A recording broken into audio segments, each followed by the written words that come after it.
As was mentioned, I do a lot of volunteer work at Magnet, and some of you have hopefully been there.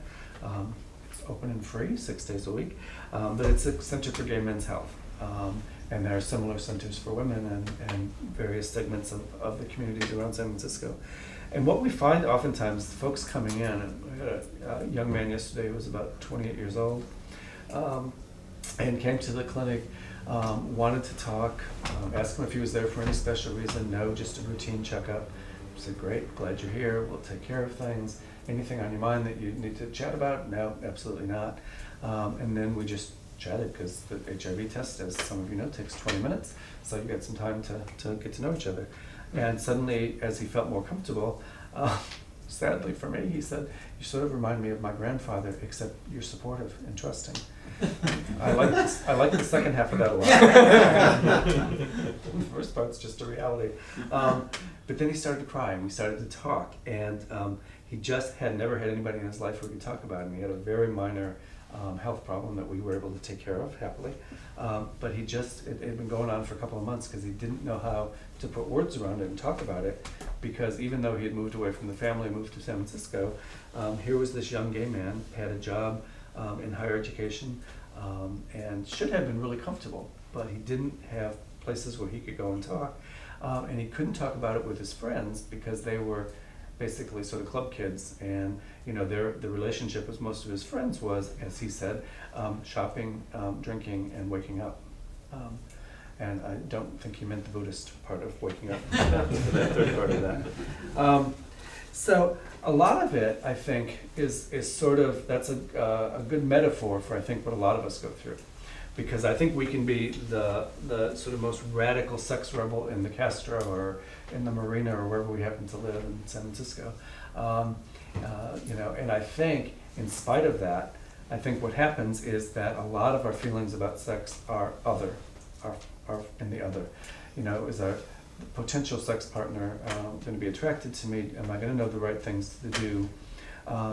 If I do the things I like to do, what will people think about that? What would my neighbors, sex rebels in the room, what will my neighbors think if you have a really great partner over and he or she's making some noise, and you say, shh, my roommate or neighbors will hear, right?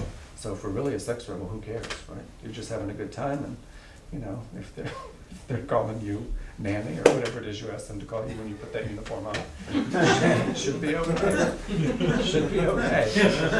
But the fact of the matter is, from that little kind of example on, we don't want the roommates to hear. There are certain people you might like to take out on a date, and maybe you take certain people to restaurants in the Castro, and maybe you take certain other people to that really great restaurant in Sausalito that you've been wanting to try, because you have some feelings about what people are going to think about what we're doing and what's going on in our lives. So sex, I think, is very much tied up in self-esteem, in an image that we have of ourselves, in our desire to be, as Buddhists and practitioners, that to be awakened human beings who are about the business of compassion and mindfulness. And I think where we get caught a lot, why days like today are really good, is we get caught in the assumptions. What would people think if I spoke honestly about who I am sexually and what I want and how I perform and so forth. So I think one of the things that our practice here allows us to do is to really bring to the area of sexuality our practice. And the Buddhist practice, I said it jokingly in the beginning, really comes down to meditation, and really comes down to getting quiet, getting calm in our lives, paying attention to what's actually going on, and just really being honest with ourselves and those around us, right? So getting quiet, bringing awareness to who we are. If you've lived in the Castro for a long time, and I've lived here for quite a while, recently moved, but lived here for a long time, there are certain places we go, certain things we do, certain ways that we behave, partially because we want to, partially because it's the community norm. And that extends to many facets of our life. So this practice allows me, Buddhism calls on us to be, as Dogen said, radically present. Radically present right here. Who am I? What do I really want? What are my needs? If I can be one and be comfortable with what are my needs, and then figure out a way to express those. Figure out a way to express those needs, and to the degree possible, find compatible human beings for whom we can meet each other's needs, or figure out a way to take care of each other and so forth. Those are really good things. I would say, my philosophy, those of you who've spoken with me before know that, and my philosophy is that life should be as positive as we can keep it, and that, if there's a challenge in life, that together we can find a solution. And so I tend, as Jeffrey, who was here last week, will tell you, that he sometimes focuses on the first two noble truths, and I wish he'd do more on the last two, and I almost always focus on the last two noble truths, and he always wishes that I pay attention to the first two. And if anybody doesn't know the noble truths, we come up afterwards and I'll tell you, but basically I'm all about the solution, to the point that sometimes I think there's no problem. And in the area of sexuality, just by way of rigorous honesty, in Buddhism, as some of you know, there's something that are called the five hindrances. Some people have read about those or heard about those. And the five hindrances are mental states or places we find ourselves that get in the way, according to Buddhist teaching, of our meditation and therefore our path to enlightenment. And the very first one on that list is sexual or sensual desire.